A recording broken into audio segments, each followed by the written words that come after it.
Et salut la communauté, c'est Wakiyu pour Hero Wars, nouvelle event aujourd'hui, l'héritage des illustres. Alors est-ce que c'est rentable d'investir dans cet event? Oui, mais aujourd'hui on va parler de ça un petit peu rapidement. Check. Donc ça c'est les events qu'on a eu cette année. Alors il faut savoir que l'année dernière on n'avait pas les grands coups de vent, les events qui concernent les familiers. On avait du coup plus aussi de gardiens des frontières. Et on avait aussi plus d'héritage des grands, ce qu'on a moins cette année, donc si on l'a moins, forcément les ventes deviennent plus rentables à optimiser. Le problème ici, c'est que derrière celui-ci, très certainement, on va avoir Synergie des éléments qui lui est très rentable comme event. Dans 3, 3 semaines, on va avoir les ventes d'Halloween, qui est un des events principaux du jeu, en tout cas jusqu'à maintenant. Et un mois après, encore, on a Noël. Donc là, moi, ce que je vous conseille, c'est, si vous, en tout cas pour ceux qui investissent, dans tous les cas, c'est si vous achetez, c'est prenez sur les x4, mettez de côté. Prenez sur les x4, mettez de côté. Investissez pas sur ce genre des ventes. Il est très rentable. Malheureusement, là, il y a tellement du gros qui arrive. Après, de toute façon, c'est toujours pareil. Si vous avez portefeuille infini, vous pouvez investir sur tous les events et j'ai aucun conseil à vous donner. De toute façon, vous devez avoir fini le jeu si vous avez à une vitesse assez incroyable. Mais si vous êtes quelqu'un qui tient un petit peu à son portefeuille et qui fait attention à ça, malheureusement, celui-ci ne sera toujours pas rentable à optimiser comme la semaine dernière. Mais il sera plus rentable dans le temps. En fait, à partir du moment où on aura passé les ventes de la nouvelle année, après, il y aura que printemps et cette année, printemps a été un event complètement lambda, j'ai envie de dire. Donc au final, là, on pourra s'amuser effectivement à optimiser tous ces petits events. Pour l'instant, là, il y a vraiment trop du gros qui arrive pour pouvoir se permettre de favoriser. Et je sais plus si je l'ai dit, mais ouais, l'année dernière, on l'avait beaucoup plus cet event, donc c'était moins rentable de l'optimiser. Maintenant qu'on l'a beaucoup moins, bah forcément monter les artefacts devient plus compliqué, donc oui, ça devient rentable. Alors, voilà pour cette petite partie. Donc, pour le clean au mieux, je pense que bon, ouvrir des coffres d'artefacts, théoriquement, en 3 jours, on peut récupérer 12 clés si vous êtes un minimum discipliné sur vos expéditions. Les expéditions, c'est pareil, normalement ce sera pas dur à clean. Les émeraudes, c'est pas mal, mais on aura des bonus bien plus intéressants sur les prochains events. Les pierres d'âme, si vous avez fait comme je vous ai conseillé sur la dernière vidéo, c'est-à-dire de stocker des pièces dans votre magasin, là c'est un event de 3 jours, donc forcément on n'aura pas besoin de 14 000 mais de 6 000 par boutique pour pouvoir s'octroyer quelques petits bonus gratuitement en plus. Les coffres de l'outre-terre, moi je sais que je vais en ouvrir 12 en tout cas dans tous les cas, parce que à chaque fois j'arrive à 9 et je grimace quand je vois qu'il me manque plus qu'un coffre à ouvrir. Du coup, j'hésite pas à ouvrir juste de petits coffres. Les points d'énergie, personnellement, moi là ce que je vais faire, c'est que je vais prendre les 500 d'énergie qu'il y a sur la boîte, qu'il y a sur la page officielle, et comme je vous ai expliqué la semaine dernière, ça va être dans ma messagerie et stocké pour les grosses ventes, encore une fois, parce que quand on demande 18 000 d'énergie, il faut les sortir. Et quand on vous demande 18 000 d'énergie et d'ouvrir 165 de coffres de l'outre-terre, au bout d'un moment, il va falloir que de l'énergie et il va pas falloir tout mettre en diamant parce que vous avez aussi des diamants à mettre dans l'outre-terre. Ça sert à rien de dépenser 90 000 diamants sur un event pour pouvoir le clean s'il demande d'en dépenser 65 000. De quoi on peut parler rapidement du coup parce que cet event, on en avait vite fait le tour et on n'a pas grand chose à raconter dessus. Les boutiques, je vous conseille à la rigueur, en plus des pierres d'âme, de stocker les pierres d'âme, c'est si vous êtes bas level, en tout cas, c'est d'attendre de monter de level. Parce qu'en fait, quand vous allez acheter du stuff violet, certes, ça va vous faire gagner du temps, mais quand vous allez découvrir par exemple les cartes de la mort, si vous n'êtes pas level 100 et plus, vous savez pas ce que c'est les cartes de la mort.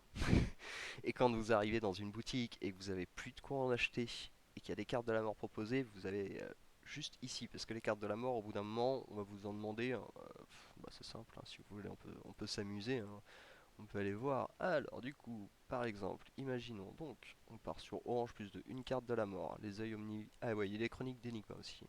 Tac, carte de la mort ici. Donc, ici, non. Le passe-partout, non, c'est des chroniques.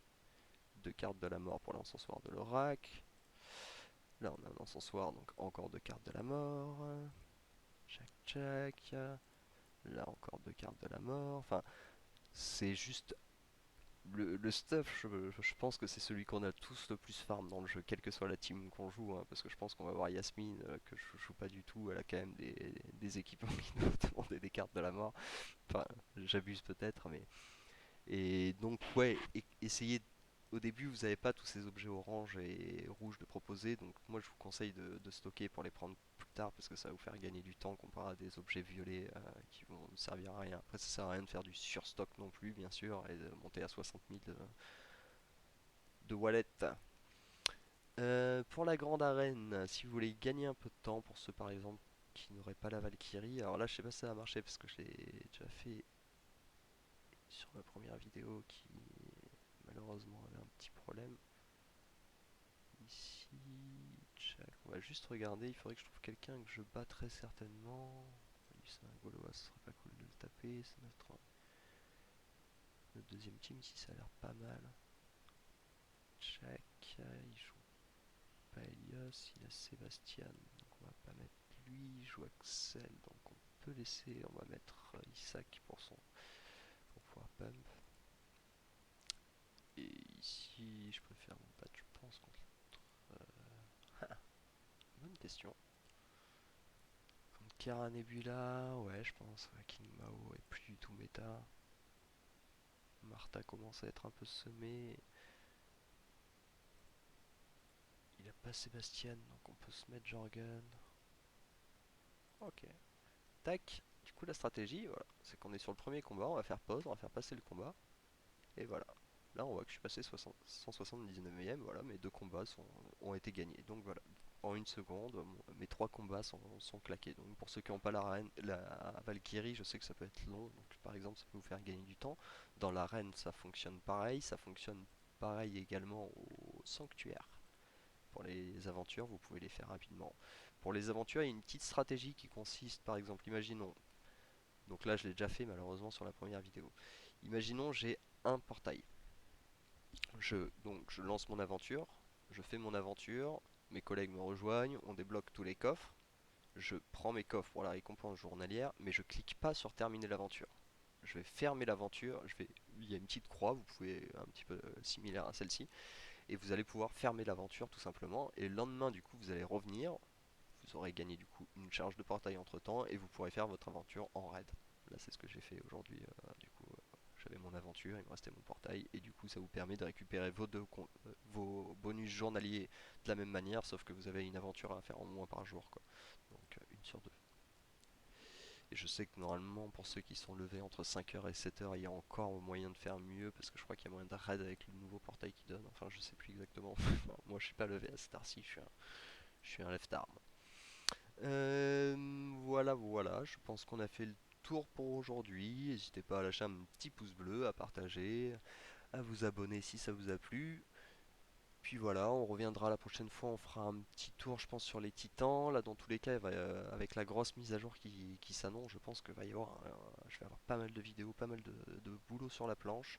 Là, pour le moment, on a des events simples, donc on n'a pas trop besoin de calcul ni rien, mais je pense que pour les events d'Halloween, les maths ça va servir un petit peu pour savoir exactement quoi acheter, qu'est-ce qui vaut le plus de ressources, parce que des fois, enfin sur les events, des fois c'est un petit peu n'importe quoi. Par exemple, je me souviens, je sais plus sur quel event c'était, où pour le même prix, vous aviez 750 particules du chaos pour le même prix qu'une pierre comme celle-ci, quoi.